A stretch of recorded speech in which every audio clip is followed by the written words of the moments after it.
Welcome to Openly Spoken, the podcast to help you show up, speak out, and be seen. My name is Celia Antonio. I am your host, and I am also your guide to dropping you into your body for unwavering confidence, authentic self-expression, and effortless creativity.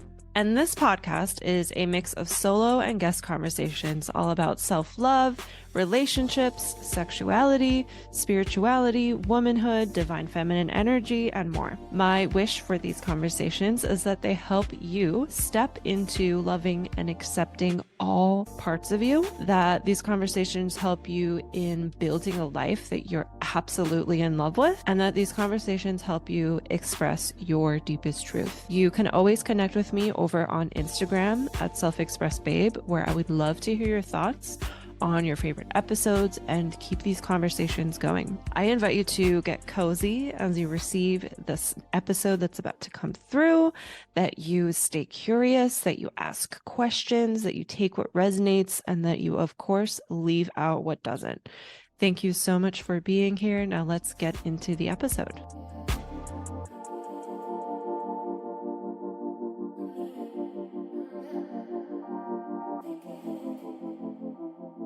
Hello. Welcome to Openly Spoken. My name is Celia. I'm so excited that you are here. Whether it's your first time here or whether you are an avid listener, I am so grateful to be in your ear holes right now. And today is going to be a solo episode about how I use pleasure to manage my anxiety. And I want to, before we go into that specifically, there's some things I want to talk about to preface this topic. So firstly, I actually have this episode idea written down as how pleasure helped heal my anxiety. And I want to talk about why I decided not to say that and some realizations I had around that.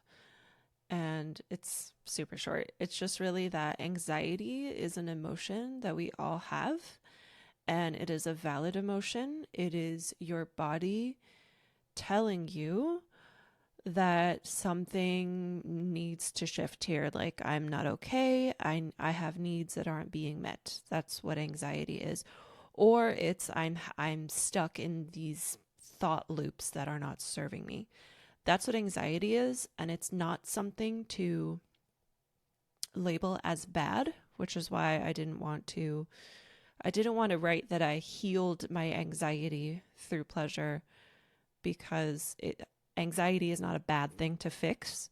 And also anxiety, because it's a part of this wide, full spectrum of emotions that we get to feel as humans, there's never going to be a day where you just never feel anxious again. That's just unrealistic, especially with the type of world we live in where things just move so fast and there's a lot expected of you, especially coming from the perspective of being someone in a female body.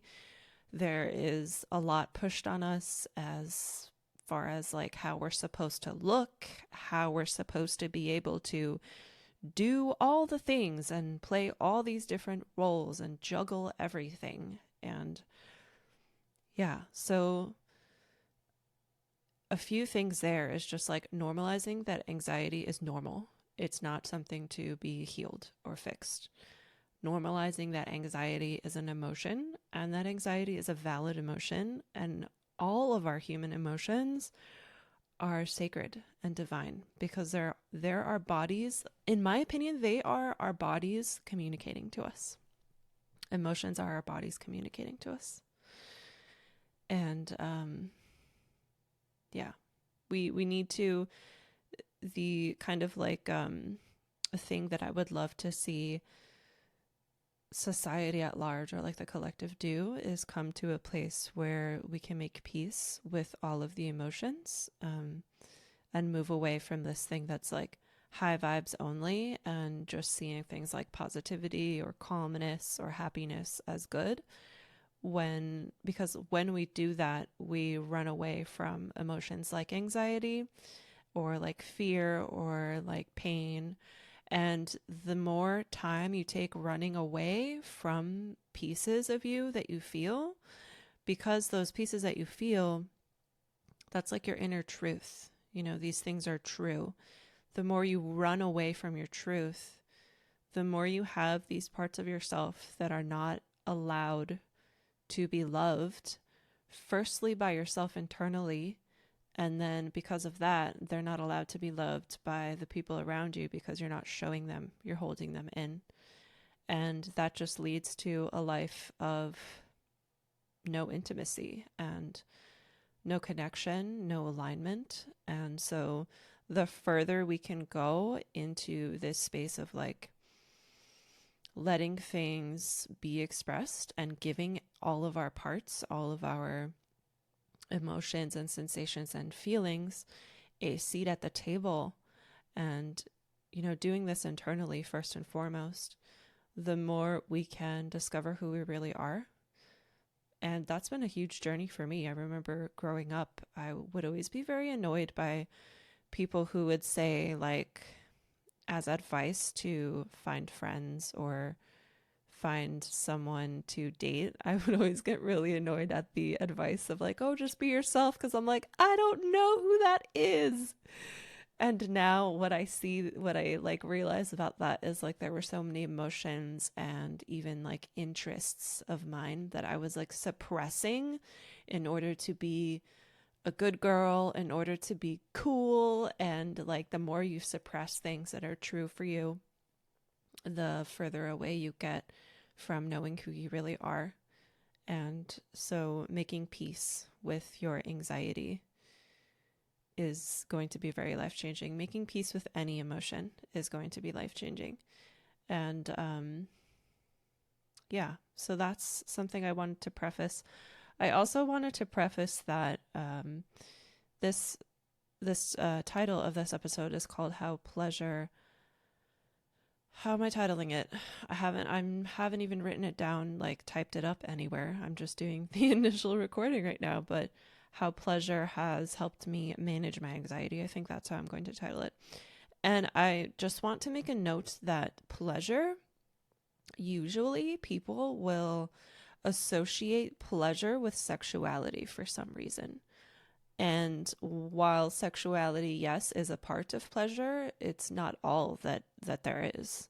There's so much to pleasure. So in this episode, you will hear things like if you are someone who thinks like, oh, like who saw the title and was like, oh, she helps manage her anxiety through sex. This is not what this episode is. Yes, that is one piece, but there's a lot more to it than just that. A couple of aspects to pleasure that I've kind of mentioned in a previous episode before. The last solo episode I released was called How to Break Free from Hustle Culture. And I shared 4 tips in that episode.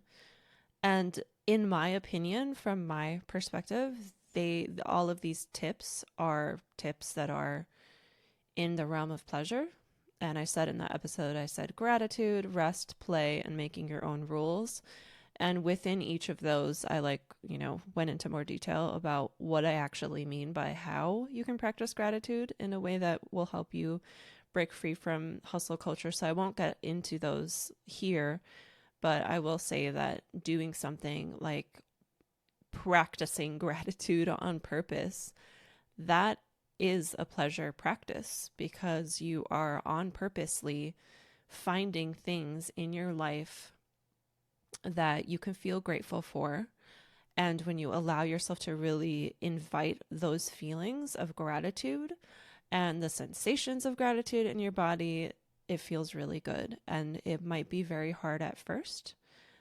And it might be really hard at first. And if you stick to it, it'll get easier over time. And you'll find yourself being able to go there quicker. Kind of like with meditation. Meditation and breath work is honestly the first things that I did with my anxiety. in 2014, I was seeking out yoga classes and like where I can start practicing yoga, because at that time I was just graduated from college with my BFA in fashion design, and I was working in the industry as a pattern maker. I would basically get like sheets of clients' names and their measurements, and I would have to pull styles from our current line or past line and pull the patterns and adjust it to fit the client's measurements. And it was very fun. I'm like a total math nerd, and yeah, I liked it. But being in the fashion industry, you can only imagine it was not the right environment for me, especially like the two companies I worked for, which I'm not going to name. And because it was not the right environment for me, I felt so much stress and anxiety. So I was seeking out yoga classes. I'm like, oh, I heard yoga is good for that. So those were the first things I did. But I will say, with yoga and meditation and breath work, it takes a long time because you have to be devoted to doing these practices daily for an extended amount of time to feel long-term benefits. Yes, you will feel good if you do one 20-minute meditation right now and it's your first time ever meditating. I mean, maybe you'll feel good. I don't know who you are. But you'll feel even better, and you'll like, with the topic of anxiety, you'll be even more equipped to stay in the center of yourself the longer you have been practicing something like meditation, yoga, or breath work, which honestly, all three of those are a meditation, in my opinion. Yoga could be like seen as a meditation where you are moving, and it is also a breathwork practice if you are practicing in a way where you are matching your movements with your breath, which is, again, something that is easier to do over time. And breath work is also a meditation, in my opinion. Okay, so where am I going here? The longer that you take with those kind of practices, the more space you will create between the moment where your body feels something, like where, for example, your neck starts tensing up, and the space of where the anxiety-ridden thoughts start to loop. And usually the feeling in the body comes first. So if you have time where you have been practicing mindfulness, you will notice the sensation in the body and you will breathe into it and make space for it. And then the anxiety loop of thoughts won't ever come. And again, this is something that will come over time. So wherever you are at, that is welcome and that is okay. And it's totally fine. Again, there's nothing here we need to fix. There's nothing here that needs to be healed. I'm just sharing things that can help you potentially have a better experience in your body. And yeah, that's what I'm all about. So one of the first things related to pleasure that I started doing to help me with my anxiety is creating, and I know it's going to sound kind of weird that like I think this is pleasure, but when I explain it, it'll make sense, is creating white space in my calendar. So creating time blocks in my calendar where I'm not doing anything, where there's no calls, there's no clients, there's nothing I'm studying, nothing I'm reading. I'm just being. And maybe I'll go for a walk, maybe I'll listen to some music, but I've found that like the more potent times of white space is where I'm not even listening to music or going for a walk, where I'm just like laying or maybe even meditating, or just laying down in the middle of my living room floor. I really like to do that. So that's a way that I can manage my anxiety through pleasure. And something that's coming up to share in relation to white space, and you may or may not resonate with this, depending on who is listening. But if you are someone who experiences a menstrual cycle, if you are in a cyclical body that experiences menstruation, and you start to track your cycle, and you know when you're ovulating, you know when your luteal phases and all those things. And besides that, also knowing over time how you typically feel during those phases will help you know when you need more white space. And the reason why I say of like over time knowing how you feel is because most places that I've seen at least will tell you that you need extra rest while you're bleeding, and that you're more energetic and able to fill your plate with things when you're ovulating. And not everyone resonates with that. I think everyone's body is different. And I personally like to have white space or more white space around the first 2 days of my bleed, and then like 3 days before that as well. So right at the end of fall, especially, because that's when I'm just like so tired and kind of cranky as well. I don't want to like talk to people. So like giving myself that grace of like, I need space. Let's put as little as possible on the schedule. And if there is something pressing that needs to be done, it will be in the afternoon, so that the morning can be a type of morning where I get extra sleep, where I can move slowly and not be like launched into my day. And as someone who anxiety has been like a big emotion in my past. And if you can relate with that, like I have definitely been someone who spent years of time where I was just launched into my day. Where as soon as I wake up, it's like 6 a.m. alarm, let's go take a shower and go teach a class. Like I remember I was teaching, earlier than 6 a.m. I was teaching bar classes at 6 a.m. at one chapter in my life on, I think it was Mondays, Wednesdays, and Fridays. And I think that was my like peak anxiety time of just like wake up and go and like hold space for people. Especially because also on my schedule at that time, I would teach night classes or have like, I wouldn't go to bed early enough.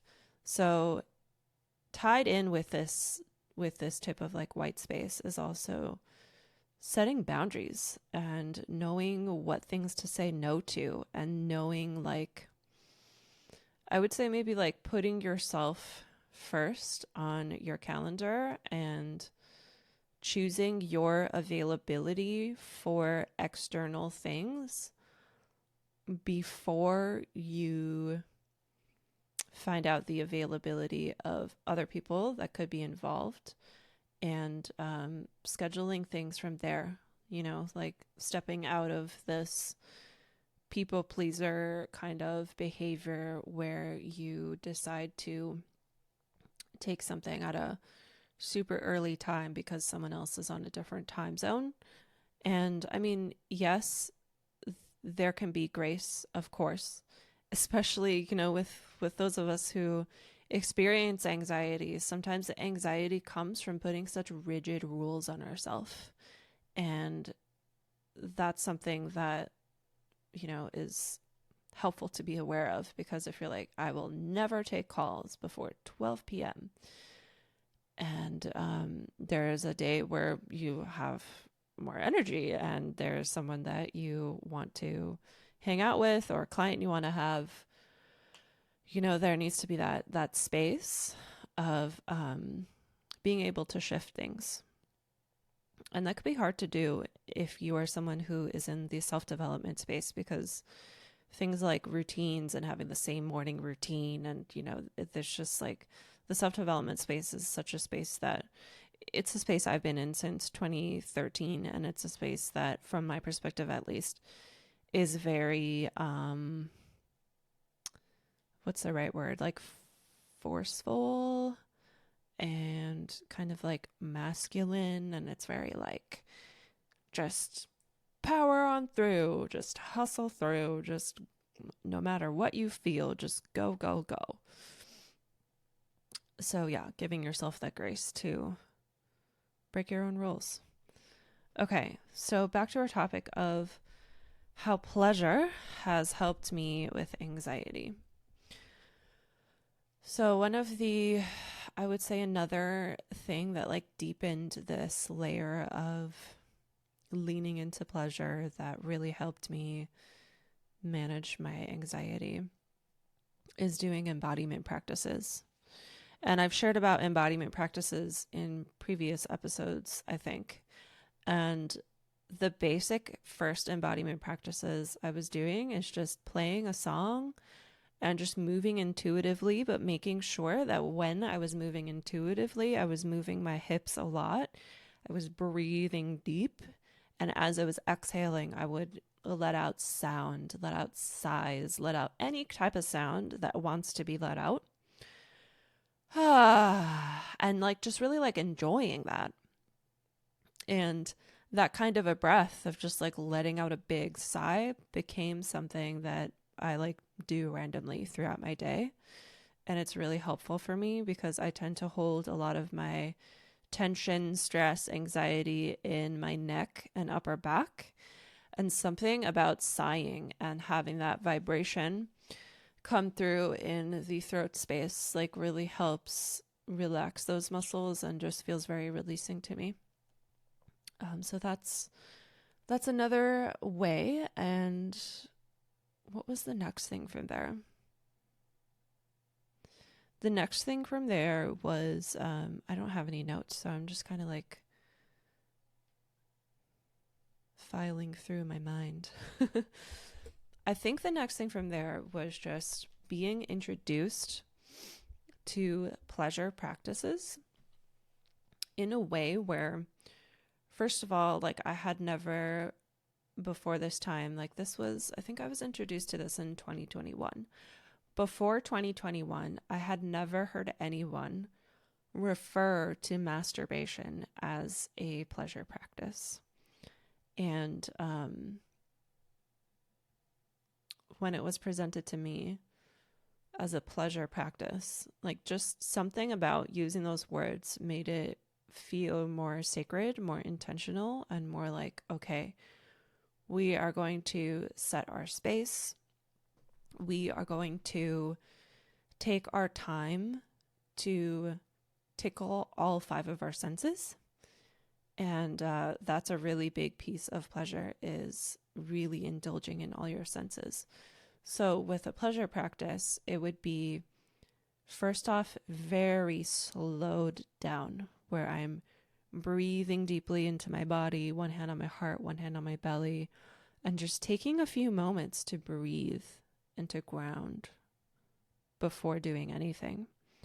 And then from there, moving into all sensations. So maybe like taking my fingers and rubbing them across my arms and my hair and my neck. And then from there, moving on to something like sound, where I say things out loud to myself, or maybe even take some time to tune into the music that I'm playing while I continue to very, very lightly brush my fingertips across my whole body.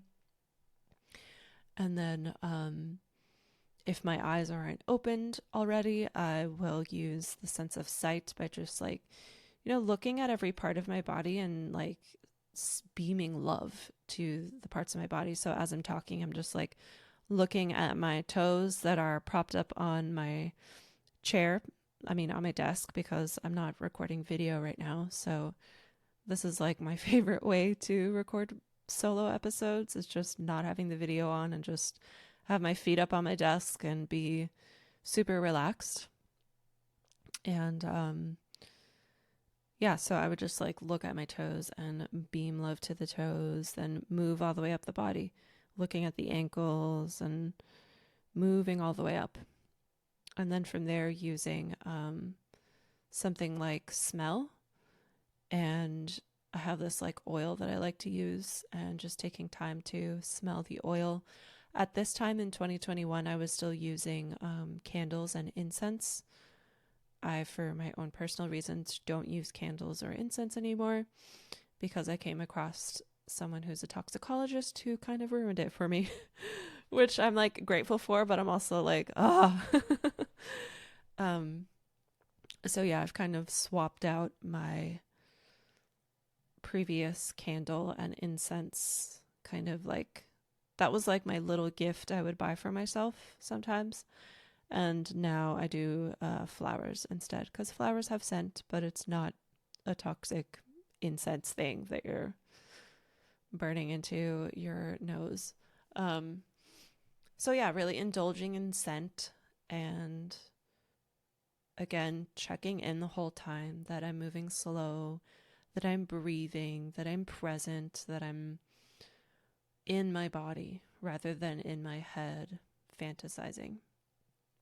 And then from there, moving on to the scent of taste. So my two favorite things to use in this type of practice is dark chocolate, and I'll let it melt in my mouth.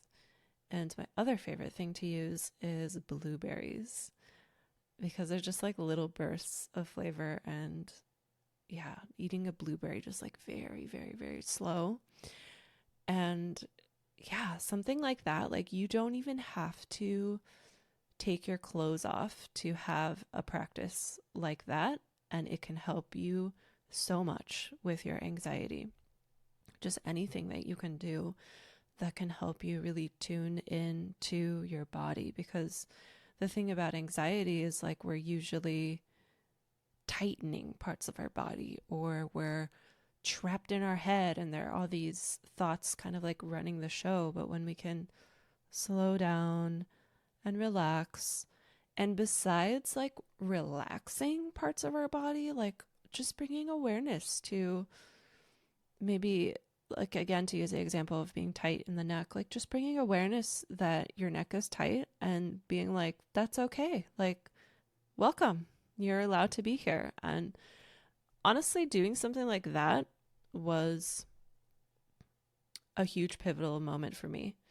And what I mean by that is like just accepting my anxiety, rather than, which I touched on in the beginning, is like, rather than looking at it as something to fix or something to heal, just making space to accept it. And a really good way to make space to accept your anxiety is, when you feel anxious, to just take a moment to stop and tune into, where in your body are you feeling this anxiety? Where is it showing up? And when you find the place in your body where you can feel the anxiety, describing it as much as possible, getting more and more clarity on it. So what's the texture of it? What's the color of it? What shape is it? And this is work that I do with my clients in my one-on-one coaching. And from there, like, just sometimes just having that space to stop and to be with it is life-changing and is more than enough. And the way you can kind of like up-level that is move into a space of like, I accept you, you're welcome to be here. Okay, moving on to we're going to deepen this. So now we're going to get into more of the sexuality side of pleasure. Well, before I say that, like another way that pleasure has really helped me with my anxiety is, and I'm thinking about this because like the blueberries I mentioned are like still in my mind, is taking space for when I eat, to not have my phone with me, and to really just like be with my food. Like, I'm not watching a show, I'm not listening to music, I'm just like looking at the different colors of my food and the textures of my food. Maybe I'm having a conversation with whoever I'm with, and then I eat even slower because I'm doing more talking than eating usually. And really taking that space to, like, in my opinion, when we can do that, to pause and be with our food, I feel like it sends a message to our bodies that your needs matter, because what's on your plate ends up becoming you. Like the lentil soup you eat ends up becoming an eyeball cell or like an eyelash, or becomes like ends up being the cells that make up the bones on your left pinky toe. And I think taking the time to really be with the food rather than scarfing it down shows a deep sense of love to your body, shows your body maybe at a subconscious level that your needs matter. And I also do believe that, like, whatever emotional state we are in while we are eating, that there's the potential that those emotions, and I know I'm getting woo-woo here, but I think there's the potential that those emotions can also be digested along with our food. Maybe they get infused in our food, and I think it totally does affect our digestion and the way we feel. Because besides the whole like kind of woo-woo-ness of like your energy's going into your food, just think about like how much less thoroughly you chew your food when you're not paying attention. You know, you're not going to chew everything super thoroughly if you're in a rush. You're just going to, swallow it down as fast as you can. So yeah, that's my 2 cents on like how you feel while you're eating. I think there's more before we get into the like sexual side, and I'll just, get into the sexual stuff. And if there's more, we'll talk about it after that. So another practice that I started in the end of 2021, but then I really devoted myself to it in the beginning of 2022. And it really, really, really helped ground me, like the deepest sense of grounding I have ever felt, to the point where when I realized that the practice got me to that level, I was just like, wow, I had no idea this was possible for me.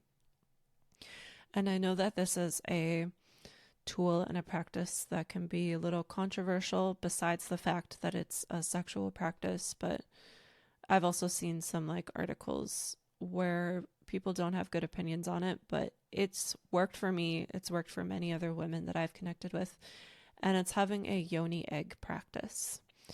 And if you've never heard of a Yoni egg before, because I honestly didn't know what they were until a few years ago, it's an egg shaped, usually it'll be like an egg shaped stone made out of jade, but I personally will never put crystals in my body because crystals have micro cracks and crystals break.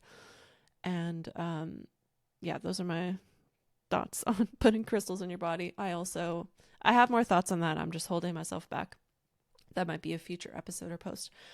But I use a egg-shaped borosilicate glass, and you can get it with a drill hole through it, and you can put like an unscented, unwaxed floss through that hole so that you can be able to pull the Yoni egg out, or you can get it without a hole. And what I've found is, over time, when you are devoted to this practice, like there comes a time where you don't need the floss because you just have so much more awareness of all of your muscles, and you're able to successfully get the egg out without having any anxiety of it, staying in your body forever. So yeah, the other thing I did was a Yoni egg practice. And basically, like, the basics of a Yoni egg practice is you are taking time to, again, slow down with your body and connect with your pussy and slow everything down. And then you can take your egg and you can set any intentions into the egg. You can infuse your egg with certain energies of self-love if that's what resonates for you. and you would just insert it in your body very slowly.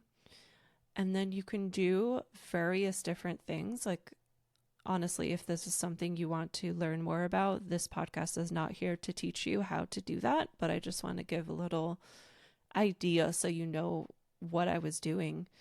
Like, there are different things where you like squeeze certain muscles, or you go into like a bridge pose and you squeeze for a couple seconds, and then you lower your hips down and open your knees to butterfly pose and just like relax. And there are, different movements that you do. And what happened for me over time was, at first, like, I didn't feel anything. And over time, there was more sensitivity. And over time, there was more capacity for that type of work, because it honestly was triggering for me to be in a space where I was, showing up to touch myself on the regular, because that was something that I, as a child, received the message that, that's a bad thing to do. It's a dirty thing to do. And this practice really helped transform my opinions and my views and my perspective on what sexuality is in the first place, and on what it means to be a person that owns a vulva and a womb and ovaries, and what it means to be a person who is in an estrogen-based body. And it's just, I have chills all over my body right now as I share this. But eventually, over time, I would say, I'm just honestly guessing that maybe it took 6 months to the point where I would just notice my womb space throughout the day. So like when I was interviewing podcast guests, like I would just like notice, like, oh, I could feel my womb right now as I talk. Or there were even some episodes like, whoa, that is so funny. The top episode that has like the most listens from, like, according to my backend analytics, is an episode where I had a Yoni egg in my body the whole time.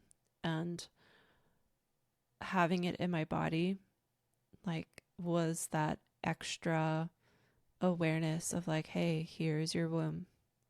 Here is your vaginal canal. Like, here is your center. Like, be aware of this as you talk. And I feel like it helped me come from this super grounded space in that episode. And there were other episodes where I did that, but I don't remember exactly which one. I do remember it was this one with the guest is Haley Winter, and the episode is about finding your intuition.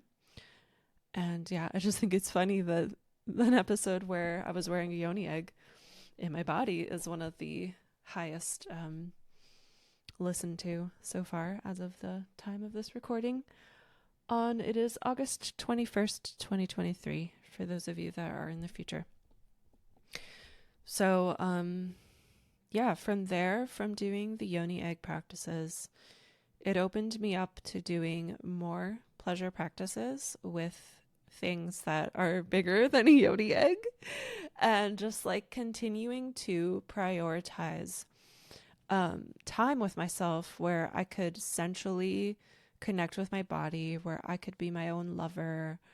I got into breast massage, and then eventually launched my breast massage course, Heart Magic, which I'll link in the show notes in case you like. Breast massage practice really is a good way to slow down, to drop into sensation, and to be able to manage your anxiety. So I'll include that in the show notes for you if that's something you are called to. Another way I brought in more pleasure is by kind of like breaking these rules that I had put on myself as someone that works from home. And by that I mean, like, I guess just like giving myself the space to wear what felt very pleasurable and what felt sexy to me, while I do things like work on my podcast or answer emails, and, if I'm at home and I have the house to myself and, my windows are closed, I could just wear a robe and have the robe open while I'm at my computer. Like, I don't need to be wearing pants or anything constricting at home. I also really love to wear like my most luxurious pajamas and put a full face of makeup and earrings on. Like, that's like my favorite look these days, is just like, I call it pajama chic, where my body gets to be in super comfy clothes and yet I still feel put together because I'm like adorning myself with at least the earrings. Yeah, at least the earrings, because these last couple of months, like, I'm like barely wearing makeup and I'm loving it. I feel like my skin is really liking it too. Okay, what else with pleasure? Ooh, another really big piece that's coming to me with like inviting in more pleasure and how it's helped me manage my anxiety is tuning into my inner child and asking her like what she would like to do just for the pure fun of it. And this is kind of related to the previous solo episode I shared about breaking free from hustle culture. One of the tips there was play. And I feel like we play so much as kids, and like when we're adults, like we think that like playing is just for kids, and like also we think that when you're doing something like painting, for example, like we think we need to like monetize everything, or that it all needs to be, that's at least what I fall into, is that like whenever I do something creative, I'm always like, oh, like, can I sell this on Etsy, or can this graphic design be like a post for my business? But really tuning into, my inner child is very creative and she likes to create just for the fun of it, and doing that more. And also connecting with my inner teenager and doing things that I really loved as a teenager again. And what's cool is one of those activities is a really relaxing activity, and it's just like listening to music. And I've been getting really into music from the late 1960s and the early 1970s, mostly rock music. And I've started a cassette tape collection, and I'm so happy and excited about it. I have a few cassette tapes already that work, and yeah, I really love it. And doing something like that where I'm just like laying on the floor listening to Led Zeppelin and it's on tape, and my phone can be on airplane mode because I don't need internet connection to stream a song like that. That was one of the reasons why I wanted to get into analog music, is just being able to get back into a space where, like, I remember, I think this was like a year ago, I really, really needed a break from screens one day. I was like, oh my God, I've been answering emails all day. I've been, go, go, go all day. Let me put my phone on airplane mode. And maybe just like 5 minutes later, I wanted to play some meditation music while I was meditating. And turns out I couldn't do it because my phone was on airplane mode. So I had to take my phone off of airplane mode. And I was like, this feels icky that like I have to be connected to the internet to listen to music. So yeah, I'm slowly now building up a cassette tape collection, and it's really fun. So a little random life update. So yeah, doing things that your inner child loves, that your inner teenager loved, doing things that you love just for the fun of it, and really, like, as you do it, really being present with it. It all really, like, I feel like pleasure really comes down to being present and tuning into your body's sensations. All of the sensations. What are you hearing? What are you tasting? What are you smelling? What textures are you feeling? How are you feeling internally? All of those things. And really basking in all of it. Even the emotions that society likes to label as bad. And you can even so with anxiety and how like all emotions are sacred and they're all valid and they're all welcome. I think I said this in the beginning, but when you have anxiety, it's your body telling you like, hey, this isn't working. So something that could be helpful to step into is noticing those sensations, noticing those feelings, and saying thank you to them, because all they're doing is trying to get you to equilibrium. They're most times something like the things that show up in our bodies as contractions, or even like, thought patterns that show up and things that are constantly showing up as these patterns in our life. They're there for a reason. Otherwise, they wouldn't be there.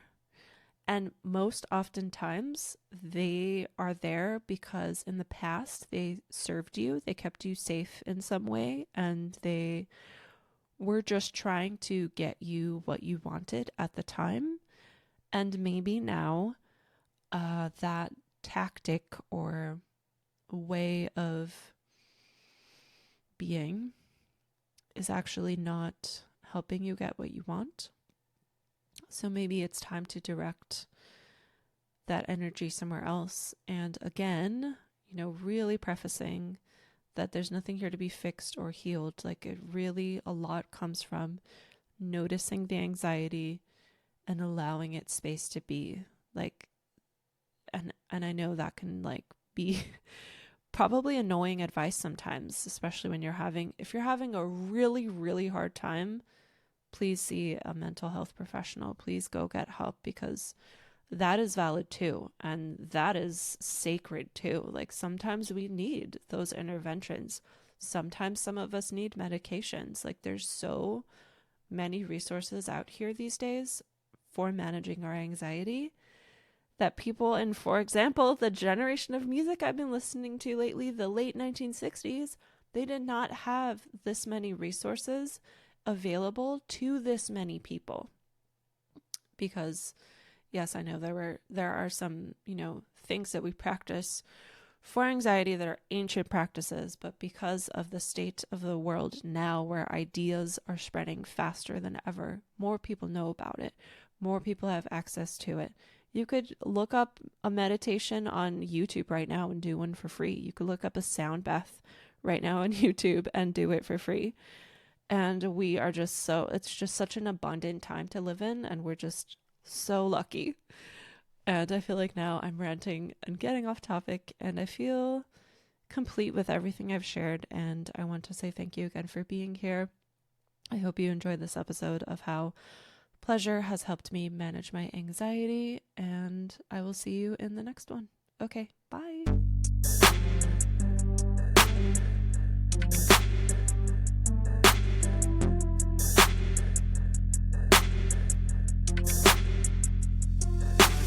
Thank you for tuning in to this episode of Openly Spoken. I know that there's an abundance of content online, so I really appreciate you giving me your ears today. If this episode shifted something for you, please share this with a friend or write us a podcast review if you're listening to this on iTunes, so that more people can find this.